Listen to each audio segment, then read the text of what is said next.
प्रेक्षक हो, मशाल न्यूज नेटवर्कमध्ये आपणा सर्वांचं सहर्ष स्वागत। सध्या मशाल न्यूज नेटवर्कची खूप चर्चा आहे आणि आम्हाला सातत्याने सांगितलं जात आहे की आम्ही तुमच्या मुलाखती पाहतोय, पण अशा काही माणसांच्या मुलाखती घ्या की ज्या मुलाखती आम्हाला अपेक्षित आहेत, ज्यांच्याकडून काही प्रश्नांची उत्तरं आम्हाला हवी आहेत। त्याच्यामध्ये जी आमच्याकडे लिस्ट आली त्याच्यामध्ये सर्वात वरचं नाव हे पालघरच्या नगराध्यक्षांचं आलं। कारण आता पालघरला नगरपालिकेची जी निवडणूक आहे तिची धामधूम सुरू आहे आणि त्याच वेळेस नगराध्यक्ष जे आहेत उत्तम पिंपळे ते काहीशे लोकप्रिय, काहीशे वादग्रस्त किंवा थोडेसे नाराज किंवा त्यांच्यावर लोक नाराज, ते शिवसेनेवर नाराज, अशा अनेक बाबी चर्चिल्या जात आहेत। आणि ह्या प्रश्नांची उत्तर जशी शिवसैनिकांना हवी आहेत, शिवसेनेच्या पदाधिकाऱ्यांना हवी आहेत, तशी आमच्या प्रेक्षकांनाही हवी आहेत। आणि म्हणून आज आमच्या न्यूज रूममध्ये खास आमच्याशी आणि आपल्याशी चर्चा करण्यासाठी इथे माझ्यासोबत आहेत उत्तम पिंपळे की जे आहेत पालघर नगरपालिकेचे नगराध्यक्ष। पिंपळे साहेब नमस्कार। नमस्कार। मला पहिलाच प्रश्न असा आहे की आता शिवसेनेची निवडणूक चालू आहे, म्हणजे शिवसेना निवडणुकीच्या रिंगणात आहे, नगरपालिकेची निवडणूक चालू आहे, तुम्ही नगराध्यक्ष आहात आणि तुमची शिवसेनेवर नाराजी आहे असं काहीसं दिसतंय। हे वातावरण शिवसेनेला तारेल की मारेल? शिवसेनेचं ह्याच्यातनं नुकसान सुद्धा होऊ शकतं, पण ह्याला कारणीभूत शिवसेनेचे पालघर आणि ठाण्यात जे पदाधिकारी आहेत ते असू शकतात। गेल्या 1 वर्षापासून मला शिवसेनेच्या मुख्य प्रवाहापासून बाजूला ठेवलेलं आहे। मी 5 वर्ष जिल्हाप्रमुख होतो। त्या 5 वर्षामध्ये म्हणजे या पालघर जिल्ह्यामध्ये मी तेव्हा ठाणे जिल्ह्यातला हा जो भाग होता, ह्या पालघर जिल्ह्यामध्ये शिवसेनेचा एक फक्त सभापती सोडला आणि ते पण उपसभापती राष्ट्रवादी काँग्रेसचा होता। त्या व्यतिरिक्त डहाणू, तलासरी, विक्रमगड, जव्हार, मोखाडा, वसई या पालघरच्या सगळ्या तालुक्यामध्ये शिवसेनेचा पंचायत समिती सदस्य सुद्धा नव्हता। एक मोखाड्याला 2 सदस्य होते, ते सोडलं तर पूर्ण या जिल्ह्यामध्ये जे तालुके आहेत त्याच्यामध्ये एखादा पंचायत समिती सदस्य सुद्धा नव्हता, कुठलीही नगरपालिका नव्हती। मी जिल्हाप्रमुख झाल्यापासून प्रत्येक पंचायत समितीला सदस्य, जिल्हा परिषद सदस्य निवडून आणलेलाच आहे। सोबत पालघर जी पंचायत समिती शिवसेनेचे घवघवीत यश संपादन होतं, तर त्या पंचायत समितीला सुद्धा सभापती, उपसभापती दोन्ही शिवसेनेचे असून जिल्हा परिषदेवरती शिवसेनेचा उपाध्यक्ष या पालघर जिल्ह्याच्या जिल्हा परिषदेवरती आहे। सोबत जे 3 आमदार आहेत म्हणजे पालघर, विक्रमगड आणि बोईसर हे शिवसेनेचे येण्यासारखे होते।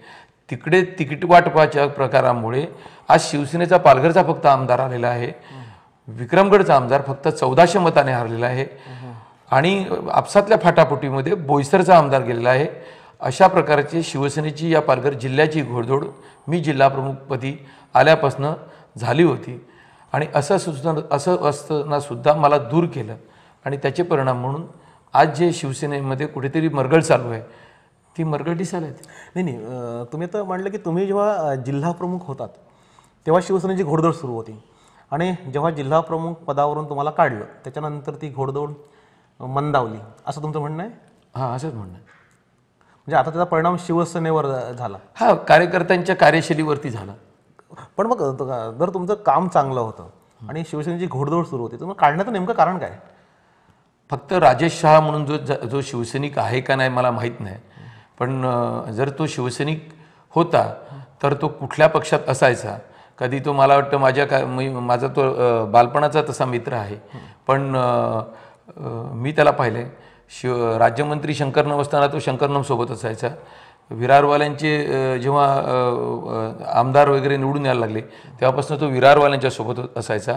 तदनंतर शिंदे साहेबांच्याच आशीर्वादाने त्याला उपजिल्हाप्रमुख पद दिलं होतं मधल्या कालावधीत। बंधू आणि बाई मॅडमला जेव्हा बाजूला झाल्या तर तदनंतर त्याला उपजिल्हाप्रमुख पद दिलं होतं, पण जेव्हा मला जिल्हाप्रमुख पद दिलं तदनंतर तो परत राष्ट्रवादीत गेला होता आणि राष्ट्रवादीतनं परत आता तो शिवसेनेत आला आहे। तर त्याला ॲडजस्ट करण्यासाठी म्हणून शिंदे साहेबांनी त्याला जिल्हाप्रमुख मला हटवून केलं, असं माझा स्पष्ट आरोप आहे। नाही, पण मग पालकमंत्री एकनाथ शिंदे साहेब जे आहेत ते शिवसेनेचे नेते आहेत, त्यांनी चुकीची निवड केली असं तुमचं म्हणणं आहे? आता जर जनतेला विचारलं माझ्यापेक्षा तर जास्ती समजेल. नाही, तुमचा शिंदे साहेबांवर थेट आरोप आहे. नाही, शिंदे साहेबांवर थेट आरोप नाही. शिंदे साहेब मला दिघे साहेबांच्या ठिकाणी आहे, पण शिंदे साहेबांनी जी ही कृती केली ती कोणाचं ऐकून केली ती मला प्रत्यक्षात असं मी सांगू शकणार नाही की बाबा शिंदे साहेबांनी ह्यांचंच ऐकून असं केलं असेल. पण शिंदे साहेबांनी जे केले म्हणजे राजेश शहाला जे जिल्हा प्रमुखपदी बसवलं त्यामध्ये पालघरच्या जनतेला जर तुम्ही जनमताचा कानोसा जर घेतला तर पालघर जिल्ह्याला आज कितीतरी कोळी, कुणबी, वंजारी, भंडारी, आगरी, आदिवासी, कातकरी, कितीतरी समाज, मराठासुद्धा, इव्हन पालघर जिल्ह्यामध्ये 1,00,000 मराठा असतील, मराठासुद्धा, अशा विविध जातीची मराठी माणसं असताना एक राजेश शहा जरी तो माझा मित्र असला किंवा पालघरला बऱ्याच ठिकाणी जैन मारवाडी समाज जरी असला तरी जनतेला कितपर्यंत रुचेल ह्याचा पक्षाने विचार करायला पाहिजे होता. किंवा सोबत त्याची पार्श्वभूमी म्हणजे पक्षामध्ये चलबिल म्हणजे आज या पक्षात तर उद्या त्या पक्षात असं प्रत्येक पक्षामध्ये जाण्याची प्रवृत्ती, त्या प्रवृत्तीला लोकांमध्ये किती रुचलं असेल हा मोठा प्रश्न आहे. नाही, पण हे फाटाफुटीचं असेल किंवा तुमचं म्हणणं आहे की ते आधी दुसऱ्या पक्षात, हे तर प्रत्येक पक्षामध्ये चालतात. म्हणजे मागचा जो लोकसभेची आता जी निवडणूक झाली राजेंद्र गावित वर्सेस वनगा, ही जी निवडणूक झाली श्रीनिवास वनगाच्या वेळेस, त्यावेळेस तुम्ही नगराध्यक्ष होतात आणि तुम्ही भाजपचं काम केलं असं सगळ्यांचा आरोप होता. तुम्ही तेव्हा राजेंद्र गावितच्या बरोबर होतात.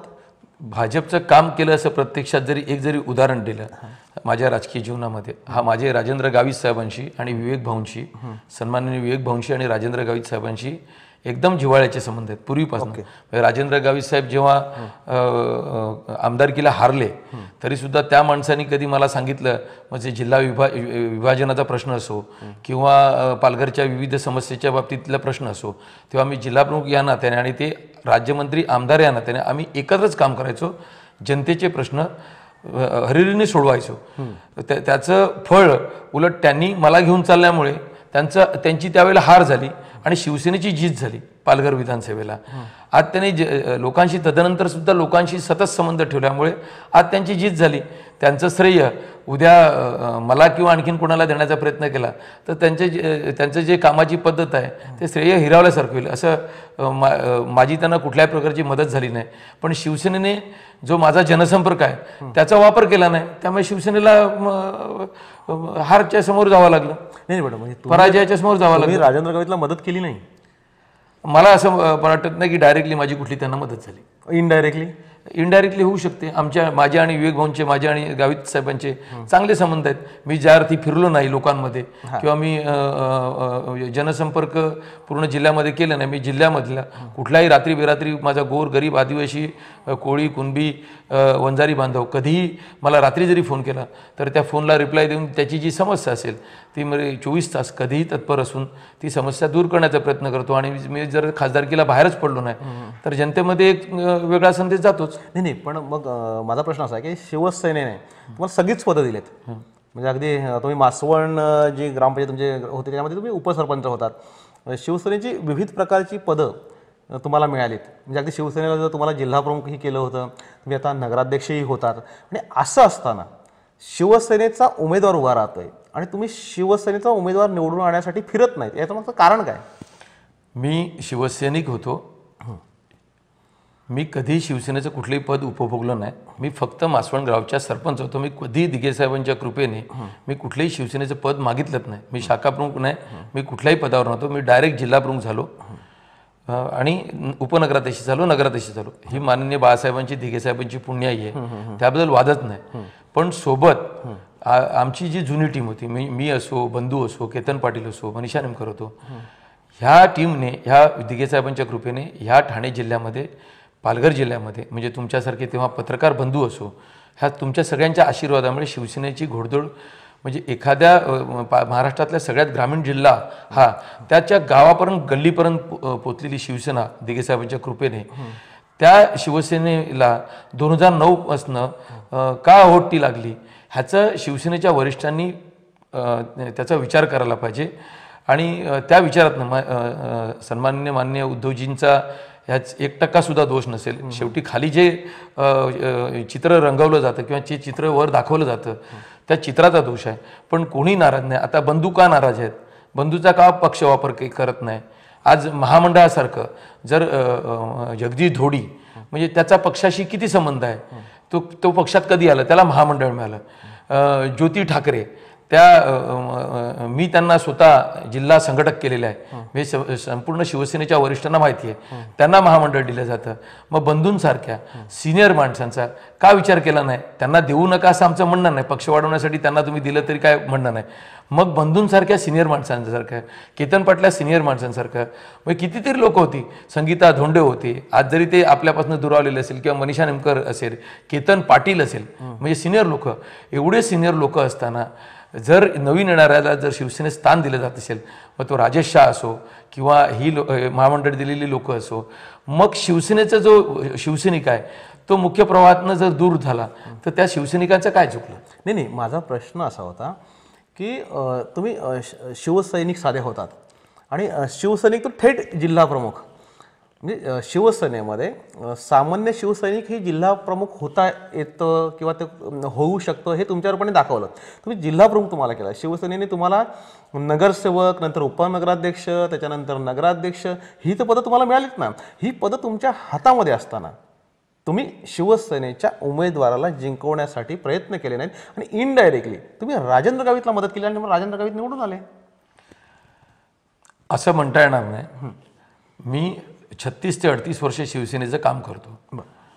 आता ह्या जुन्या टीमपैकी सगळ्यांना जर बाजूला करून जर तुम्ही एखादा विजय संपादन करण्याचा प्रयत्न करत असाल आणि विजय प्राप्त झाल्यानंतर यांना आम्ही चांगले ह्यांची यांना जागा दाखवू असे जर काल आलेले शिवसैनिक म्हणत असतील तर जे जुने शिवसैनिक आहेत ते कशासाठी म्हणून हरिहरीने आज लाठ्याकाठ्या खाऊन तडीपारी मिसा हे सगळं बघून हा पालघर जिल्हा शिवसेनेचा भालीकिल्ला आहे पूर्वी ऑफिसनं. मग अशी लोक परत तेच दिवस भोगण्यासाठी म्हणून का आक्रमक वृत्ती करून मैदानात उतरून विजय संपादन करण्यासाठी प्रयत्न करतील? आणि जर ह्या अशा जर गोष्टी होत असेल तर वरिष्ठांनी लक्ष द्यायला पाहिजे आणि हे टाळायला पाहिजे. जुने शिवसैनिक आपोआप आक्रमकतेने काम करतील आणि विजय संपादन सहज होऊ शकेल. म्हणजे शिवसेना जी हरली ह्या मतदारसंघामध्ये ती शिवसेनेमुळेच हरली. म्हणजे जुन्या शिवसैनिकांनी काम केलं नाही किंवा त्यांना प्रवाहात आणलं गेलं नाही, त्यांच्यावर जबाबदारी सोपवली नाही आणि म्हणून त्यांनी काम न केल्यामुळे ती शिवसेना हरली आणि भाजप जिंकला असं तुमचं म्हणणं आहे? प्रश्नच नाही. म्हणजे शिवसेनेने शिवसेनेला हरवलं. शिवसेनेने शिवसेनेला हरवल्यापेक्षा नेत्यांच्या चुकीच्या मार्गदर्शनामुळे म्हणजे उद्धव साहेबांचा निर्णय एकदम परफेक्ट होता. पण सोबत जी भाजप 4 नंबरला जायला पाहिजे होती, जी भाजप 4 नंबरला जायला पाहिजे होती ती भाजप आज 1 नंबरला आली आणि जी शिवसेना 1 नंबर 2 नंबरला होतीच ऑलरेडी ती शिवसेना 2 नंबरला गेली. म्हणजे 4 नंबरची भाजप जर विजय संपादन करू शकत होती तर 1 नंबरला आणि 2 नंबरला राहणारी शिवसेना 1 नंबरपेक्षा 1 नंबर प्लस अशा प्रकारचा विजय प्राप्त व्हायला पाहिजे होता. तर काय चुकलं ते शिवसेनेच्या नेत्यांनी तपासायला पाहिजे. म्हणजे याच्यामध्ये चूक शिवसेनेच्या नेत्यांची आहे. हा म्हणजे माननीय उद्धव साहेबांचं असं मी अजिबात म्हणणार नाही, पण जे खालच्या लेवलला आणि जिल्ह्याच्या लेवलला जे समन्वय असतं आणि जे बघितलं जातं जिल्ह्यात काय चाललंय, जिल्ह्यात पक्ष वाढवण्यासाठी काय करायला पाहिजे त्या नेत्यांची दोष आहे. नाही, मग आता समोर ज्या निवडणुका लोकसभेच्या आहेत त्याच्यामध्ये ही परिस्थिती सुधारली की पुन्हा तीच परिस्थिती आहे, तशीच परिस्थिती आहे? म्हणजे तुम्ही आता नाराज आहात, जुनी लोक नाराज आहेत की ती पुन्हा शिवसेनेच्या बरोबर आहेत? आज ज्या वेळेला माननीय उद्धव साहेब स्वतः प्रचारामध्ये उतरून या लोकसभेला उतरले होते त्यामुळे जी मतदान आहेत ते माननीय उद्धव साहेबांच्या ह्या प्रचारामध्ये उतरल्यामुळे ते मतदान आहे. जर ते साहेब जर आले नसते तर मताचा आकडा हा कितीतरी आणखीन खाली गेला असता.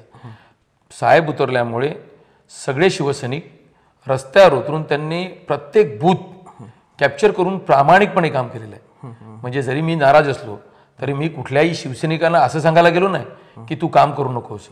मी त्याला बळच देण्याचा प्रयत्न केला.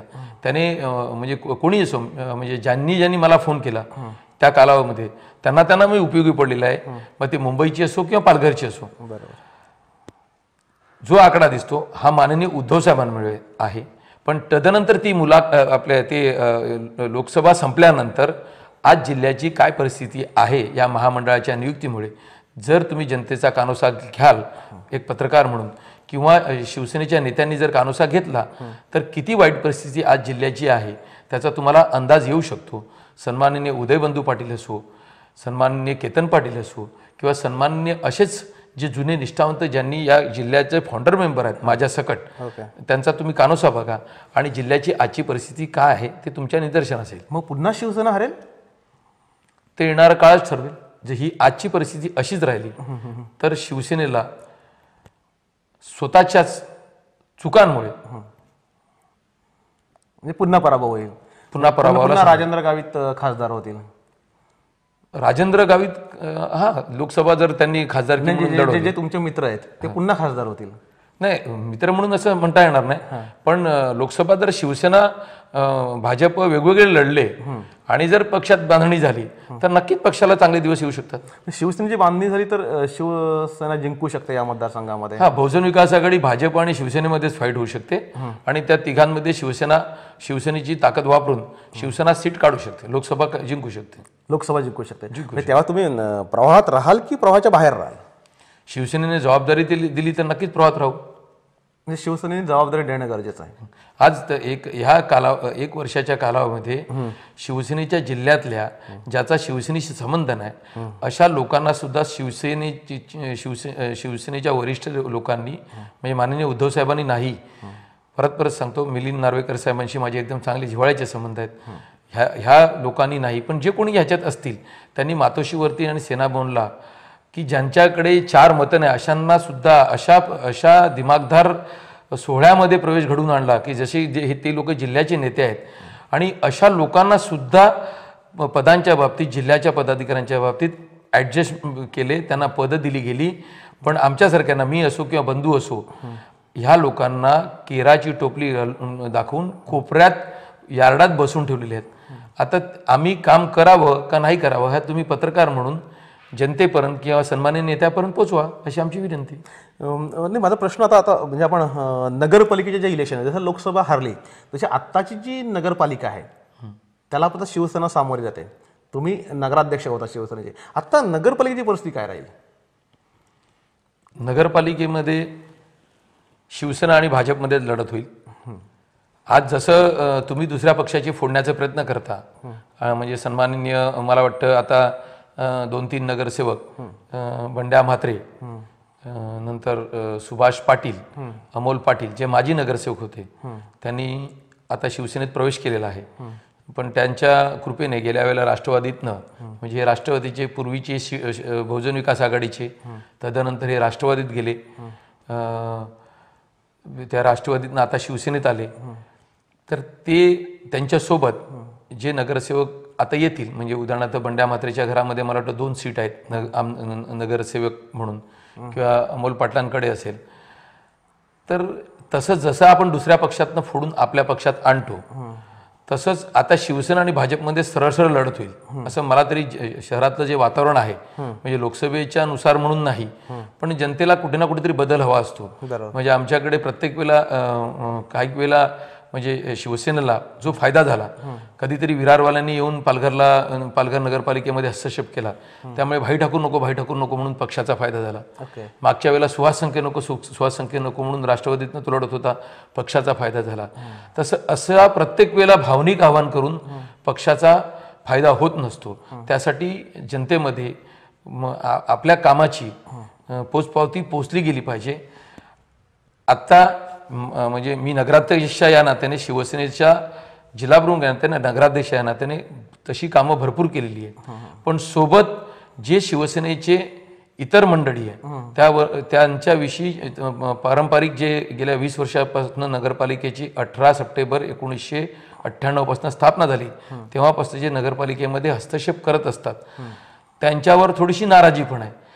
मग जसं आपण दुसऱ्या पक्षातनं माणसं आपल्याकडे मजबूत टीम असताना फोडून आपल्याकडे आणतो आणि काहीतरी वेगळं राजकारण करण्याचा प्रयत्न करतो, म्हणजे उत्तम पिंपळे नको, उत्तम पिंपळे एलर्जी आहे मी समजू शकतो, पण उत्तम पिंपळेला बाजूला करून कुठल्या तरी नवीन टीमला समाविष्ट करून शिवसेनेमध्ये की उत्तम पिंपळेची आम्हाला गरज नाही, ही लोकांमध्ये भावना निर्माण करून किंवा शिवसैनिकांमध्ये भावना निर्माण करून जर जिंकण्याचे स्वप्न बघत असतील तर आपल्यातले सुद्धा बरीच लोक भाजपमध्ये किंवा इतर पक्षात जाऊ शकतात. शिवसेना फुटेल? शिवसेना फुटेल असं मी म्हणत नाही, पण जर तुम्ही दुसऱ्या पक्षातनं फोडता, भाजपने राजेंद्र गावितांना, जी भाजप 4 नंबरला होती लोकसभेला, त्या राजेंद्र गावितांना त्यांनी एका रात्रीमध्ये पक्ष जिंकण्यासाठी म्हणून प्रयत्न करून स्वतःकडे ओढून त्यांना जिंकून पण आणलं. तसं भाजपवाल्यांनी उद्या त्याच पद्धतीने पालघर नगरपालिकेच्या बाबतीत टॅक्टिक्स वापरली किंवा व्यूहरचना केली तर त्याच्यामध्ये राजकीय रणनीती आपण समजू शकतो. म्हणजे भाजपचा नगरपालिका येईल, भाजपची नगराध्यक्ष बसेल तिथे. आज जर मतदारांचा आकडा जर पाहिला तर 10,000च्या आसपास भाजपला लोकसभेत मतदान झालेलं आहे शहरामध्ये.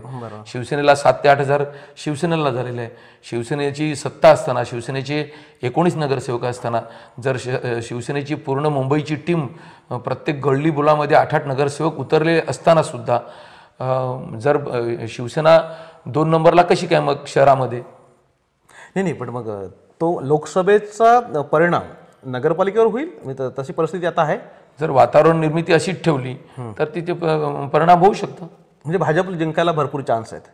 नाही, जिंकायला भरपूर चान्स असं मी म्हणणार नाही, पण जी काय लढाई होईल ती भाजप आणि शिवसेनेमध्येच होईल. नाही, पण मग तुम्ही शिवसेनेचे नगराध्यक्ष होतात, म्हणजे सुरुवातीला तुम्ही नगरसेवक निवडून आलात, उपनगराध्यक्ष झालात, त्याच्यामध्ये तुम्हाला 9 ते 10 महिन्याचा काळ हा नगराध्यक्षाचा मिळाला होता. त्याच्यानंतर आता पुन्हा तुम्ही 2.5 वर्ष नगराध्यक्ष आहात. मग तुम्ही सलग जवळजवळ 10 वर्ष नगरसेवक किंवा नगरपालिकेमध्ये तुम्ही 10 वर्ष आहात. पण 10 वर्षाचं शिवसेना ही नगरपालिकेमध्ये, म्हणजे माझ्या माहितीप्रमाणे 20 वर्षाची तुमची नगरपालिका झालेली आहे. बरोबर, 20 वर्ष. जर 20 वर्ष झाली तर 20 वर्षामधली 15 वर्ष शिवसेनेची सत्ता आहे. तर 15 वर्षाच्या कारकिर्दीमध्ये नगरपालिकेमध्ये विकासाची कामच झाली नाहीत. आज जे विकास चालू आहे हा तर विकास झालाच ना. रस्ते रुंदीकरण झाले, बगीचे झाले. आज बाळासाहेब ठाकरेंच्या नावाने आपण बगीचा निर्माण केला. नाना पार्क म्हणून एक बगीचा सुंदर झाला. प्रत्येक वार्डामध्ये आपण बगीचे निर्माण केले. आज रस्ते रुंद झाले. वॉटर सप्लायची योजना, जिकडे एक 20-30 लिटर पाणी पण जनतेला पर माणशी पोचत नसेल, तिकडे आज 70 लिटरच्या वर आपण पर माणशी पाणी पोचवण्याचा प्रयत्न केला आणि पोचतोय. परत येलोजन म्हणजे लाईट, म्हणजे स्ट्रीट लाईट आहेत, त्याच्या समस्या बहुतेक गल्लोगल्लीमध्ये त्या स्ट्रीट लाईटच्या समस्या दूर झालेल्या आहेत. म्हणजे पालघरचा विकास झाला. आता फक्त एक मच्छी मार्केट आणि नगरपालिकेची इमारत, हेच तर दुर्दैव आहे ना. जर मला मदत केली असती, म्हणजे खंत कसली आहे, मी माझ्या परीने जे शासकीय फंड असतात आणि नफ्या तोट्यातले जे फंड आहेत किंवा आपल्या कर रूपाने ज्या बिल्डिंग परमिशन नंतर बिल्डिंगवर आपले टॅक्स पावती या माध्यमातून जे प्रीमियम जमा होतो, त्याच्यातनं जो नफा तोट्याचा पैसा जमा होतो, त्याच्यात आपण जे विकास कामं केलेली आहेत, त्याच्या व्यतिरिक्त ज्या शासकीय विविध योजना आहेत, नगरोत्थान योजना असो, 14 वित्त आयोग असो, विशेष निधी असो, वैशिष्ट्यपूर्ण निधी असो, रस्ते अनुदान असो, या विविध योजनेतनं आपण पैसे आणून जो पालघरचा विकास करण्याचा प्रयत्न केला, त्या योजना राबवण्यासाठी सुद्धा शिवसेनेकडनं मला माझ्या 2.5 वर्षामध्ये 0 मदत झाली. मी उलट त्या म्हणजे काही माझ्या शिवसेनेच्या नगरसेवकांचे नक्कीच आभार मानीन. सोबत जे विरोधकामध्ये, भले आज ते कुठल्या पक्षातनं लढणार आहेत, मला काय घेणं देणं नाही, पण त्यांचे पण मी आभार मानेन. का तर त्यांनी मला सुद्धा हे जे विकास काम करण्यासाठी जी मदत केली. आज माझ्याकडे 14 वित्त आयोग जवळजवळ 20 ते 25 कोटी शिल्लक आहे. विशेष निधी 2 कोटी शिल्लक आहे. रस्ते अनुदान 2 कोटी शिल्लक आहे. याला कारणीभूत शिवसेनेचे अंतर्गत हेवेदावे, शिवसेनेत मला काम न करून देण्याची प्रवृत्ती. जर म्हणजे अशा ह्या प्रवृत्तीमध्ये मी आज जनतेचा ह्या गोष्टीमुळे विकास खुटला. आज ते पैसे तसेच्या तसे पडून आहेत. आज त्यामुळे नगरपालिकेची इमारत बनवताना आली. आज पालघरला मच्छी मार्केटची परिस्थिती अशी आहे, स्टेशनपासून तुम्ही जा छत्रपती शिवाजी महाराज चौकापर्यंत, तुम्हाला मोटरसायकलने सुद्धा जाता येणार नाही, ही परिस्थिती आहे. म्हणजे विकासासोबत काही शिवसेनेच्या अंतर्गत दुहीमुळे, मी सगळ्या नगरसेवकांना दोष देणार नाही, पण जे काही तथाकथित नगरसेवकांनी पालघरच्या जनतेचा विकास खुटवण्याचा प्रयत्न केला, त्यामुळे मी स्वपक्षालाच दोष देईन की शिवसेनेमुळे हे जे पैसे शिल्लक आहेत हे फक्त शिवसेनेमुळे शिल्लक राहिले आहेत पैसे. म्हणजे शिवसेनेमधले जे अंतर्गत वाद होते त्याचा फटका विकासाला बसला. भरपूर विकासाला बसला आणि त्याला कारणीभूत फक्त उत्तम पिंपळेला नगराध्यक्ष बसवायचा, पण कुठलंही काम करून द्यायचं नाही. मी माझ्या आक्रमक शैलीमुळे जनतेपर्यंत म्हणजे मी आता सुद्धा जर नगरपालिकेला आता तुमच्याकडनं निघाल्यानंतर नगरपालिकेला जाऊन बसीन, मला संध्याकाळचे 5, 6, 7, 8 वाजेपर्यंत नगरपालिकेला बसणारा नगराध्यक्ष म्हणून मला वाटतं त्या नगरपालिकेच्या जनतेकडनं मलाच पोचपावती मिळेल. तुमच्या कारकिर्दीमध्ये विकास झाला की झाला नाही? विकास नक्की झाला, पण पालघरला शासनाच्या कृपेने एवढा निधी येतो पालघर नगरपालिकेला, आधी का झाला नाही मला माहित नाही. पण माझ्या दोन्ही कारकिर्दीमध्ये विकास 100% झाला. पालघरच्या तुम्ही जनतेला सुद्धा विचारू शकता. त्याचं क्रेडिट शिवसेनेला मिळणार नाही का? शिवसेनेला नगराध्यक्ष होता, शिवसेनेने हा विकास केलाय, तर त्याचं क्रेडिट शिवसेनेला मिळेल की नाही या निवडणुकीमध्ये? शिवसैनिक उत्तम पिंपळे काम करतो, पण शिवसेनेचा शिवसैनिक उत्तम पिंपळेला काम न करून देण्यासाठी विरोध करतो. ते जनतेला माहिती आहे कोण शिवसैनिक आहेत ते. मग त्यांना त्यांची जागा दाखवली जाईल असं तुमचं म्हणणं आहे? हा, जनतेच्याच कृपेने त्यांना त्यांची जागा दाखवली जाईल.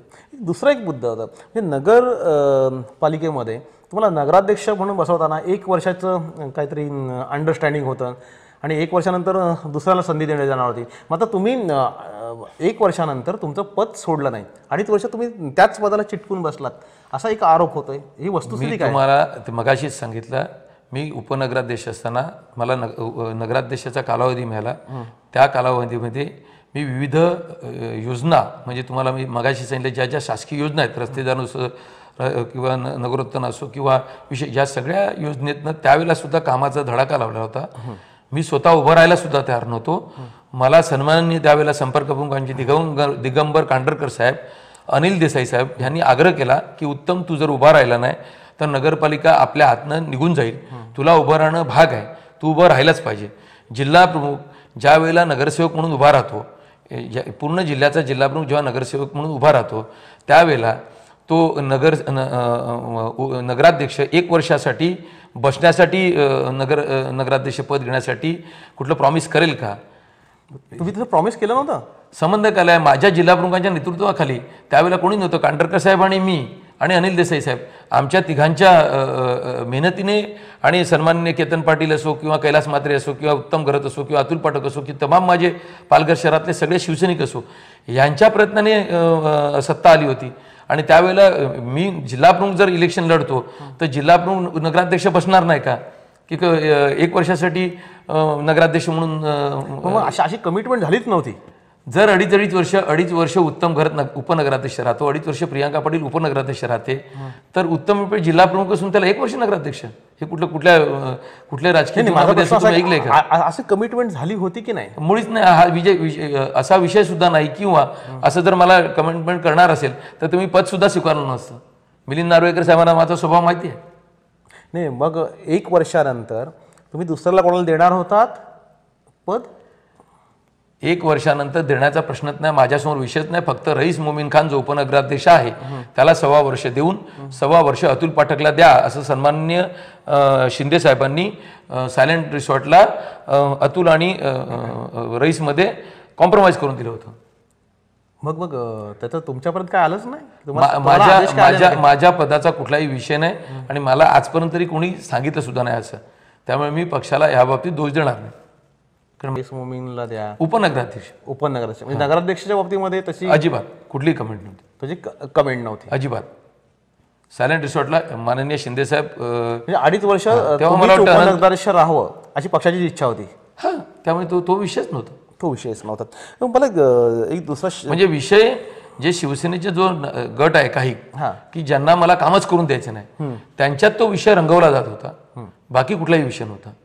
आणि त्याच्यात ते बरेच जनतेपासनं जनतेच्या रोषाला सामोरे तेच जाणार आहेत.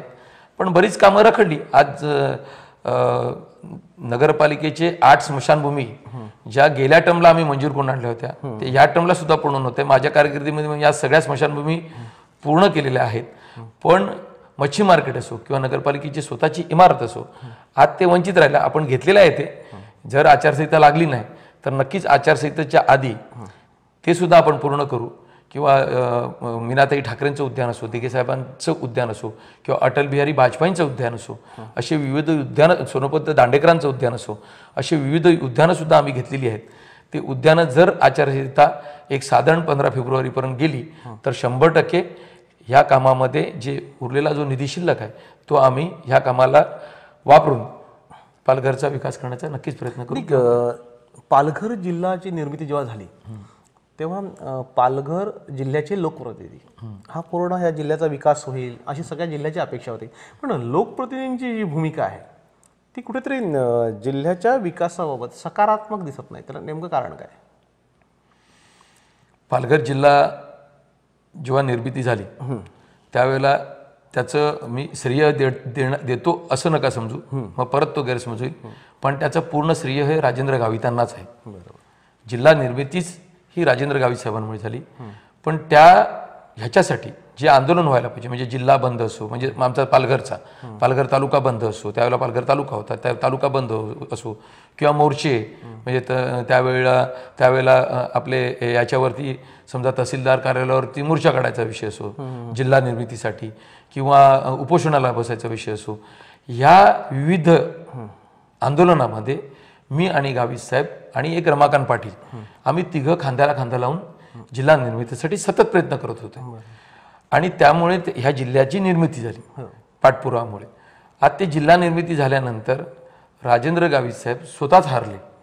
त्यामुळे त्या जिल्ह्याच्या निर्मितीसाठी जो मनापासनं जिल्ह्याचा विकास होण्यासाठी जे करायला पाहिजे होतं, आज बहुजन विकास आघाडीकडे 3 आमदार आहेत, शिवसेनेकडे एकमेव आमदार आहे, तदनंतर भाजपकडे 2 आमदार आहेत. भाजपचे 1 आमदार वाड्याला राहतात, भाजपचे 1 आमदार तलासरीला राहतात. म्हणजे जिल्ह्याच्या 2 टोकावर, एक पूर्वेला आणि एक उत्तरेला 2 आमदार भाजपचे राहतात. म्हणजे त्यांना हा जेवढा ग्रामीण जिल्हा आहे तेवढाच हा शहरी जिल्हा आहे. बरोबर. म्हणजे माझ्यामध्ये तरी जे काय आपले 30 का 32 लाख जी लोकसंख्या असेल त्यामध्ये 8 ते 10 लाख लोकसंख्या जसं आदिवासी समाजाची असेल, पण त्याच्या उलट 20 ते 22 लाखाच्या वर बाकीच्या समाजाची लोकसंख्या असेल.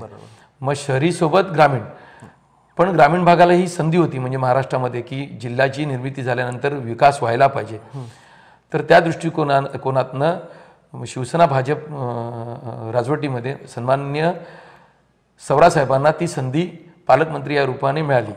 पण त्या संधीचं सोनं करण्याच्या ऐवजी त्यांच्याच मतदारसंघामध्ये त्यांच्याच पक्षाची मोखाडा, जव्हार, विक्रमगड, वाडा ह्या त्यांच्या स्वतःच्या होम पिचवर जी पिछाटी झाली, त्या पिछाटीला कारण जसं जिल्ह्याची अधोगती झाली तशी ह्या लोकांच्या माध्यमातून नगरपालिकेला जो लोकांनी धडा शिकवला त्याला कारणीभूत जिल्ह्याची निर्मिती झाल्यानंतर जो विकास व्हायला पाहिजे होता तो विकास झाला नसल्यामुळे तो राग व्यक्त केला. नाही, पण ह्या तुमच्या लोकप्रतिनिधींच्या अकार्यक्षमतेमुळे हा विकास खुंटलाय. म्हणजे त्याला सगळेच लोकप्रतिनिधी जबाबदार, म्हणजे एक कोणीतरी एक जबाबदार आहे, म्हणजे त्याला विष्णू सवरात जबाबदार आहे असं नाही, तर ते सर्वपक्षीय नेते जबाबदार असं नाही वाटत? सर्वच पक्षी आहेत ना, 3 आमदार बहुजन विकास आघाडीचे. त्यांचे कुठे जनतेच्या प्रमुख जिव्हाळ्याच्या प्रश्नासाठी, म्हणजे जे विजेचे प्रश्न असतो, रस्त्याचे प्रश्न असो, पाण्याचा प्रश्न असो, आज त्यांनी पालघर जिल्ह्यातला जो प्रमुख पाण्याचा स्तोत्र आहे संपूर्ण त्यांनी फक्त विरार वसई महानगरपालिकेसाठी वळवायला लावलेला आहे. तुम्ही ग्रामीण भागातल्या कुठल्या तलासरीच्या खेड्यासाठी किंवा मोखाड्याच्या खेड्यासाठी पाणी योजना राबवली, वसई बहुजन विकास आघाडीचे 3 आमदार आहेत आणि त्यांनी प्रयत्न केलेत, असं कधी तुम्हाला ऐकू येत आहे का? नाही, तुम्ही लोकप्रतिनिधी फक्त आमदार लक्षात घेत आहे. आमचा लोकप्रतिनिधी म्हणजे आमचा असं असतं, सरपंच पण आमचा लोकप्रतिनिधी, आमचा नगराध्यक्ष पण लोकप्रतिनिधी, म्हणजे तुम्ही पण नगराध्यक्ष होतात. म्हणजे पालघर जिल्हा, म्हणजे तुम्ही दिघे साहेबांचं नुकतं नाव घेतलं होतं. जेव्हा ठाण्यामध्ये जिल्हा प्रमुख दिघे साहेब होते तेव्हा सामान्य माणूस म्हणजे कुठल्याही पक्षाचा तो जिल्ह्याला गेला तर त्याचं काम होत होतं, विकासाचा दृष्टिकोन जो होता तो दिघे साहेब राबवतो. तसं तुमच्या बाबतीमध्ये म्हणजे पालघर जिल्ह्यातून दिसलं नाही, मोखाड्याचा माणूस येतोय आणि त्याचं काम होतंय, की जव्हारचा माणूस येतोय आणि त्याचं माझ्या जिल्ह्यामध्ये जिल्हा झाल्यापासून MSCBचा ट्रान्सफॉर्मरचा विषय असो, एखादा रस्ता असो किंवा एखादा ब्रिज असो, मी जिल्हा प्रमुख होतो, जिल्हा प्रमुख नाही तरी सुद्धा आज सुद्धा, म्हणजे आता तुम्हाला एक उदाहरण, तुम्ही येण्याच्या आधी दांडीवरनं मला फोन होता की एका घराला MSEBच्या शॉक सर्किटमुळे आग लागली, सर्वे झालेला आहे, त्यांना नुकसान भरपाई मिळाली नाही. म्हणजे याच्या जनतेचा जर माझ्यावर विश्वास नसता तर तुमच्यासमोर हा फोन आला नसता. माझ्या कारकिर्दीमध्ये मोखाड्यातल्या एखाद्या बिचारी म्हणजे डिलिव्हरीची जरी बाई असेल, तिला नाशिकला न्यायचं का मुंबईला न्यायचं, इथपर्यंत माझा कार्यकर्ता माझ्याशी संपर्कात असायचा. कधीही माझा कार्यकर्ता म्हणजे एखादा ॲक्सिडेंट असतं रस्त्याचा, त्याला जव्हारच्या कोपऱ्यामध्ये एखादा ॲक्सिडेंट जरी झालं असेल तरी तो सुद्धा भाऊ ह्या मुलाला पेशंट म्हणून, म्हणजे रात्री 4 वाजले असो की किती वाजता असो, म्हणजे आपल्या शिरवासाला आपले बरीच लोक जात असतात आता, तर ते शिरवासाला नेऊ, म्हणजे हरिया हॉस्पिटल म्हणून आहे किंवा वापीचं हॉस्पिटल आहे किंवा KMला नेऊ आपल्या, म्हणजे इथपर्यंत मदतीसाठी म्हणून मला रात्री हक्काने फोन करतात. किंवा आमचं आता भाडोली, म्हणजे तुम्ही जिल्ह्याच्या संपर्कात राहून विकासाच्या मुद्द्यावर कार्यरत आहे. बाकीचे लोकप्रतिनिधी करत नाहीयेत असं दिसतंय. आता तो प्रत्येक लोकप्रतिनिधीचा प्रश्न आहे, मी कसं काय असं बोलू, पण तसं होत नाही असं मला वाटतं. ओके, माझा शेवटचा प्रश्न, नगरपालिका निवडणूक आता तुम्ही लढवणार आहात का, आणि त्याच्यामध्ये तुम्ही काही वेगळी आघाडी करणार आहात का, वेगळ्या पक्षात जाणार की शिवसेनेमध्ये राहूनच शिवसेनेचं काम करणार आहात? माझ्या मनात आज तरी कुठलीही अशी अपेक्षा आकांक्षा अशी अजिबात नाही. मी एक प्रामाणिक लोकसेवक आहोत. मला दिघे साहेबांच्या आशीर्वादाने, जनतेची सेवा करण्याची माननीय बाळासाहेबांच्या कृपेने आम्हाला संधी प्राप्त झाली, आणि त्या संधीचं सोनं म्हणून, म्हणजे भले आपण काय म्हणतात धनाने जरी मोठं नसलं तरी जनतेच्या नजरेमध्ये मनाने आपण भरपूर मोठे आहोत. आणि आज तुमच्यासारखे मित्र असो किंवा विवेक भाऊंसारखे एक म्हणजे पूर्ण जिल्ह्यात पूर्ण महाराष्ट्रामध्ये फिरणारे कार्यकर्ते असो, किंवा दिघेसाहेबांच्या कृपेने किंवा सन्माननीय शिंदेसाहेबांच्या कृपेने, ह्या सगळ्यांच्या माध्यमातून मिलिंद नार्वेकर साहेब असो, अनिल देसाई साहेब असो, विनायक राऊत साहेब असो, ह्यांना मला ह्यांचं काय मार्गदर्शन लाभलेलं आहे, आणि ह्यांच्या कृपेने मी आजपर्यंत काम करतच आलेलो आहे. गावी साहेबांसारखे असो, मला मदत नेहमीच करत. तुम्ही शिवसेनेत राहणार की वेगळी आघाडी करणार, की हा मला कुठलीही आघाडी करणार नाही. मला कोणी विचारलं, मला कोणी चांगल्या प्रकारची संधी दिली तर पक्षामध्ये आजसुद्धा सक्रिय मी आहे, राहीन. पण सोबत जर पक्षाला असं वाटत असेल की याला कोणीतरी भाजप ऑफर देतं का, किंवा कोणीतरी आणखीन काय ऑफर देतं का, माझं काम जनतेची सेवा करणं आहे, आणि त्या जनतेच्या सेवा करण्यासाठी जनतेच्या माध्यमातून मला जर उद्या भविष्यामध्ये काय ते निर्णय घेण्याचा प्रसंग जर आला तर तो घेण्यासाठी मी मागे पुढे बघणार. भाजपमध्ये जाणार असं मी मुळीच म्हणत नाही. मी कुठल्या पक्षात जाणार, मी फक्त पालघर जिल्ह्यामध्ये तुमच्या मते शिवसेना आणि भाजपच आहे, राष्ट्रवादी काँग्रेस आणि काँग्रेसचा एवढा काही विषय नाही आहे. मग चॉईस काय राहिली? चॉईस काँग्रेस राहिली, राष्ट्रवादी राहिली की भाजप राहिली? म्हणजे तुम्ही जर समजा निर्णय घेतला तर मग कोणती चॉईस असणार तुमच्यासमोर? बाळासाहेबांच्या कृपेने, दिघे साहेबांच्या कृपेने निर्णय घेण्याचा प्रसंग येईल असं मला वाटत नाही. ओके, म्हणजे तुम्ही शिवसेनेमध्ये कंटिन्यू करणार? हा, म्हणजे निर्णय घेण्याचा प्रसंग येईल असं मला वाटत नाही. पण जर एखाद्या मस्तीत असेल की बाबा उत्तम पिंपळेला प्रवाहाच्या बाहेर काढावं आणि समाजसेवेपासून दूर करावं, तर म्हणजे नगरपालिका जिंकणं किंवा नगरपालिकेत राहणं म्हणजे समाजसेवा असं मी मुळीच समजत नाही. माझी समाजसेवा दिघे साहेबांनी मला जसा जन्म दिलेला आहे त्या कृपेने आजपर्यंत समाजसेवा चालूच आहे, तशीच चालू राहील. पण जर एखाद्याला खरोखर मनापासून उगीच अंगावर यायचं असेल तर मी दिघे साहेबांचा शिवसैनिक आहे, बाळासाहेबांचा शिवसैनिक आहे, शिंगावर घेतल्याशिवाय सोडणार नाही. नाही, पण दिघे साहेबांचा शिवसैनिक दुसऱ्या पक्षात जाणार नाही ना. दिघे साहेबांचा, बाळासाहेबांचा शिवसैनिक शिवसेना सोडून दुसरीकडे जाणार नाही. मग दिघे साहेबांच्या शिवसैनिक आणि बाळासाहेबांच्या शिवसैनिकांना अन्याय करून दुसऱ्या पक्षातले ज्याने कधी शिवसेनेला मतदान पण केलं नसेल अशांना महामंडळ दिलेलं ते शिवसैनिकांना चालतं का?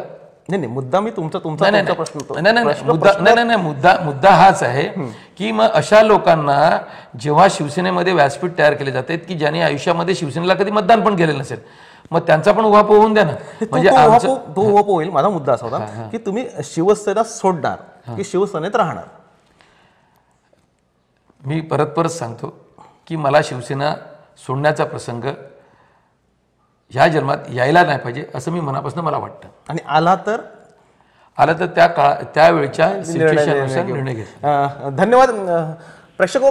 एक सुंदर अशी चर्चा आता पालघर नगरपालिकेचे नगराध्यक्ष उत्तम पिंपळे यांच्याशी झाली. खरं तर त्यांचा स्वभाव स्पष्ट आहे, म्हणजे जिल्ह्यातल्या सगळ्या शिवसैनिकांना माहिती आहे, अगदी जे काही बोलायचं असेल ते भडभडून बोलतात, म्हणजे मनामध्ये ते काही किंतु ठेवत नाही, जे बोलायचं ते बोलतात. पण जी चर्चा सुरू होती की ज्या पद्धतीने आमच्याकडे मेसेज आले की सांगितलं गेलं की उत्तम पिंपळेचं नेमकं काय चाललंय, की उत्तम पिंपळे नेमका काय करतोय, की शिवसेनेला सुरुंग लावतोय, भाजपचं काम करतोय, राजेंद्र गावित बरोबर ते जात आहेत, की नेमकं काय करतात, ह्या प्रश्नांची उत्तरं शोधण्याचा प्रयत्न करा.